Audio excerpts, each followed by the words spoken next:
In the summer of 1992, a young girl named Rebecca wakes up after hearing a strange sound coming from her home swimming pool. She goes to the window and sees that the sound is coming from a small toy boat floating on the water. She then goes to her brother Tommy's room and tells him that she has found the little boat that was lost in the pool. However, her younger brother is sick, so he doesn't pay attention to her. Because of this, the girl decides to get the toy herself. When Rebecca reaches the pool, she uses a stick to grab the small boat that is sunk into the water. Just as she is about to reach it, she feels a mysterious force pulling her toward the bottom of the pool. Somehow, she manages to regain control and notices her mother calling her to come out of the pool. The girl quickly swims to the surface, but her mother is nowhere to be seen. Confused, she tries to reach the edge of the pool, but when she sees her brother's toys, Rebecca decides to go back and get them. Unfortunately, she is once again pulled by a strange force and disappears into the pool without a trace. The scene then cuts to Ray and Eve along with their children Izzy and Elliot, who are searching for a new house. In the past, Ray was a professional baseball player, but a serious injury forced him to leave the sport. Now he is looking for a peaceful place to live with his family. The couple talks to a real estate agent who shows them a beautiful, luxurious house, but the rent is too high. So the family continues their search until they find a large house for sale. The agent tells them that the property has been abandoned for some time, although it is still in good condition and has a big swimming pool in the backyard. The family decides to look around, but Ray is especially interested in the pool, which is covered with a tarp. When he looks closely, he notices an old baseball and tries to pick it up. However, he slips and falls onto the tarp. Because of his injury, Ray cannot swim properly, and the tarp traps him underwater. Luckily, after a lot of effort, he manages to climb out of the pool, and his family rushes to help him. After this incident, they decide not to buy the house. The next day, Eve takes Ray to another doctor, but the report is disappointing. His injury has developed into multiple sclerosis, meaning he will have to stay away from baseball indefinitely. He's only allowed to do light physical activities, like swimming. After discussing this, Ray suggests buying a house with a pool, as it could help in his recovery. Eve agrees, and a few days later, the family moves into their new home. After cleaning the house, all four of them work together to clean and restore the pool. Ray is given the task of removing dirt from the drain, but when he puts his hand inside, he gets a deep cut. Fortunately, he manages to pull his hand out, but soon after, water starts leaking out, frightening everyone. A few hours later, the couple calls a team of pool maintenance technicians. The leader tells them they're lucky because the pool is natural and self-sustaining, collecting water from an underground source, something very rare. The team cleans the pool, and once it is ready and filled with water, the family enjoys swimming together. Soon, Ray begins to feel the benefits of the pool. His body feels lighter and more flexible in the water. However, he still cannot forget his old baseball career. One evening, he looks at his trophies in the garage, but soon decides to return to the pool to relax. While bathing, Eve notices Elliot's cat watching her from a distance. The cat seems frightened by something, but she continues swimming peacefully. Suddenly, she feels like she sees Ray standing near the pool with his cane. She gets startled, but when she looks again, no one is there. Things become even stranger when the lights mysteriously start turning off. Eve decides it's better to go back inside. When she reaches the bedroom, she asks Ray if he was in the pool, but he says he's been sleeping in bed for a while. Eve drops the topic and goes to sleep, but the cat remains scared near the pool. The animal lies on the cover and sees a toy boat floating in the water, the same kind Rebecca had seen years ago. It is then revealed that this is the same house where Rebecca once lived before she mysteriously disappeared. Unfortunately, the next morning, it seems the cat has met the same fate. The family only finds its collar floating in the water. Ray picks it up and goes inside to investigate, but he notices something shocking. After touching the pool water, the deep wound on his hand has completely disappeared. Although he is surprised, Ray sees how sad Elliot is after losing his pet, so he decides to cover the pool with a tarp for safety. Still, at midnight, Ray chooses to swim in the pool again, and this time he clearly feels much better than before.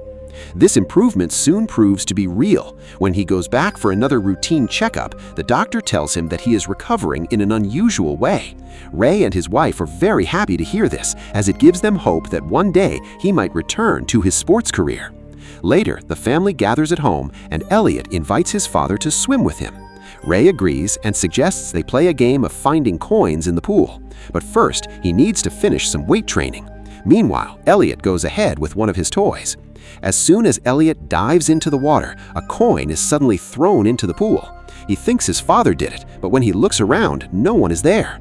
He goes to pick up the coin, and then another coin is thrown in front of him, as if guiding him toward the deepest part of the pool. One of the coins falls into the drain, and when he tries to pick it up, he hears a girl's voice. He swims around to find who called him, but he realizes he is completely alone in the pool. At first, Elliot thinks it's just another prank by Izzy, but then the girl's voice calls him again, and it seems to be coming from an opening inside the pool. The voice belongs to Rebecca, the missing girl. She asks Elliot to help her find her mother, and in return, she promises to give back his toy, which has been pulled into the opening. Elliot moves forward and tries to grab it, but as soon as he pulls it, a broken hand grabs the toy. Terrified, Elliot somehow frees himself and runs to tell his mother what happened. However, when Eve checks the pool, she finds nothing except his toy floating in the water. Later, Eve talks to Ray about it, but he believes it was just Elliot's imagination. He also says that Elliot needs to make new friends, so he decides to organize a pool party and invite his schoolmates. Eve agrees, although she still feels that something strange really happened. The next morning, Ray is invited to Elliot's school to give some tips to the baseball team. Eve and Izzy go along to watch Elliot play. During practice, when Elliot's turn comes, he successfully hits the ball on his first try, making his parents very proud. Later, one of the coaches invites Ray to show his batting skills. Despite his health condition, he accepts. On his first 2 attempts, Ray misses the ball and even falls to the ground because his bones are weak, but he doesn't give up. On the 3rd try, suddenly Ray feels his strength returning, just like when he's in the pool. As he remembers his glory days, he swings the bat and hits a home run. Everyone is impressed, and the whole team runs to congratulate him. However, Elliot looks confused. At the end of the day, Ray decides to go out for a romantic dinner and leaves Izzy at home to take care of Elliot. After they leave, Izzy invites one of her friends from the swimming group. The 2 girls have fun playing Marco Polo in the pool. When it's Izzy's turn, her friend decides to prank her and quietly gets out of the pool while Izzy keeps her eyes closed, trying to find her. Suddenly, the pool lights start turning off and a monstrous presence appears behind Izzy. Thinking it's her friend, Izzy dives underwater to find her, but instead of her friend, she encounters a creature that grabs her leg and starts pulling her downward. Fortunately, Izzy manages to free herself and quickly swims back to the surface where she meets her friend. Izzy tells her that something grabbed her leg, but her friend says she didn't see anyone else in the water. Their conversation continues, but soon Izzy's parents return from dinner and her friend is forced to leave before they find out. Despite everything, Izzy is completely sure that she saw something terrifying in the pool. The next morning, Elliot goes to his sister's room and tells her that he saw how scared she was after coming out of the pool. He says he knows that she also saw something terrifying. However, Izzy chooses to keep it a secret because she doesn't want to worry their parents. She makes Elliot promise that he won't talk about it again. Later, the family organizes a pool party and the guests are enjoying themselves. Elliot decides to set up a hidden camera near the bedroom window to capture any strange activity. Meanwhile, Ray notices his son swimming in the pool. One of the team players, Ty, approaches Ray and asks for his autograph on the baseball that was used during practice. When Ray looks closely at the ball, he's shocked to see that the force of his hit has torn part of its leather. Still, he ignores it and watches 2 boys in the pool having a strength competition while their parents carry them on their shoulders.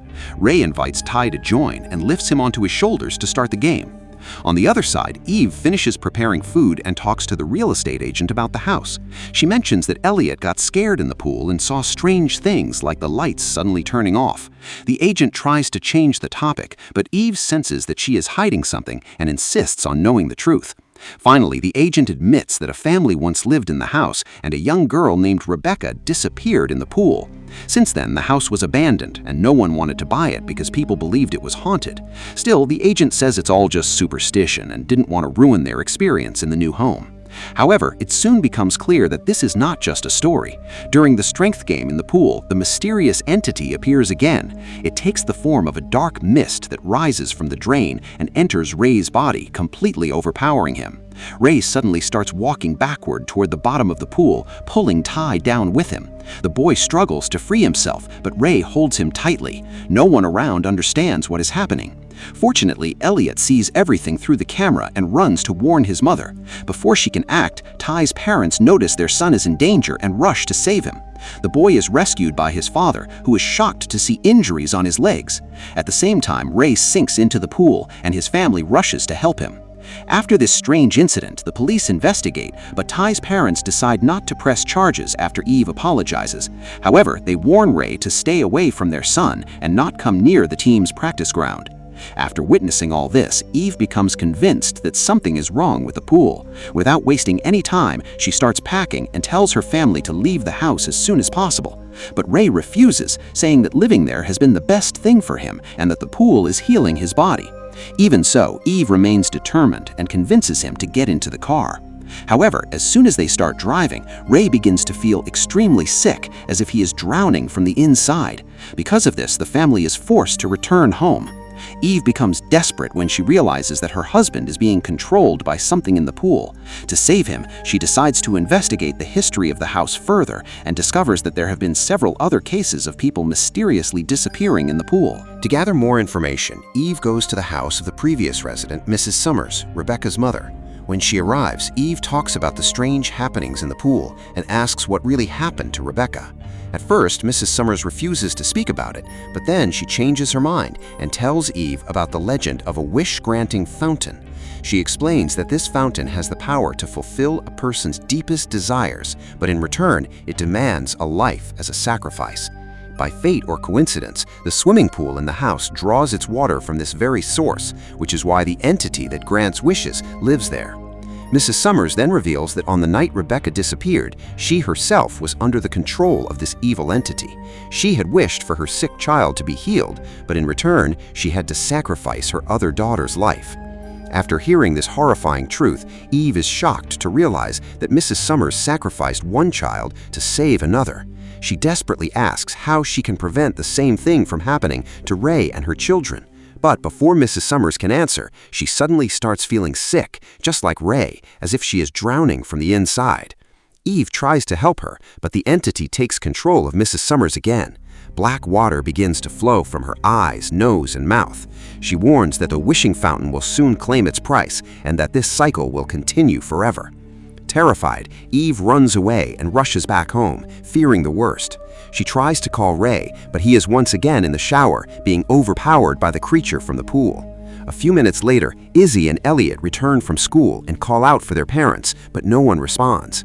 Izzy decides to check the garage, while Elliot pours himself a glass of water. Just before drinking it, he hears the voice of his missing cat. He follows the sound toward the pool, leaving the glass on the counter. Suddenly, an invisible force pushes the glass until it falls and shatters on the floor. Elliot continues toward the pool and sees the shadow of his cat on a floating object. He climbs onto the pool cover to reach it, unaware that the pool lights start flickering and the tarp mechanism begins to move on its own. When he finally reaches the float, instead of his cat, he sees Rebecca, who pulls him into the water. Izzy hears her brother scream and runs to help, but the tarp suddenly covers the entire pool and she cannot operate the crank. Soon Eve arrives and tries to help, but realizing they are not strong enough to remove the cover, she jumps into the water to find Elliot. Izzy runs to the kitchen for help, but slips on the broken glass and cuts her hand. Meanwhile, Eve searches underwater, but finds no trace of Elliot, only a dark spot around the drain, as if it were a gateway. She comes back up, ties a hose around herself, and dives toward the portal, unaware that her daughter is still in danger. Back in the real world, Ray appears in front of Izzy under the control of the entity. He throws her to the ground and tells her that Elliot has been chosen as the sacrifice. Izzy refuses to accept this and runs to hide in the garage as her father tries to drag her toward the pool. Meanwhile, Eve manages to pass through the portal and finds Elliot unconscious underwater. She quickly saves him, but as she tries to swim back, many trapped souls in the water try to stop her. Somehow she escapes, but gets lost in the darkness and cannot find her way back. At that moment, Rebecca's spirit appears and guides her back to the real world. Eve finally returns safely, but Elliot is not breathing. She tries to revive him, but Ray suddenly attacks her from behind, saying she cannot stop the sacrifice. It seems like the tragic end of the family. Just then, Izzy grabs her father's baseball bat and strikes him multiple times. Ray falls to the ground, and for a moment he breaks free from the entity's control and regains his senses. The family decides to escape the house, but as they move away from the pool, Elliot starts being attacked again by the evil force in the water. Realizing that if the sacrifice is not completed, his son will die, Ray apologizes to everyone and walks toward the pool. Izzy tries to stop him, but Ray chooses to sacrifice himself to save his family. In a final act of courage, he dives into the dark water and is consumed by the shadows. His family is saved, but at a very heavy cost. Later, Eve, Elliot, and Izzy stand in front of the pool. Eve suggests selling the house and starting a new life somewhere else. However, the children say that the best way to honor their father's sacrifice is to make sure no one else falls victim to the pool. Eve agrees. In the end, she drains the pool completely and brings in machinery to seal it forever.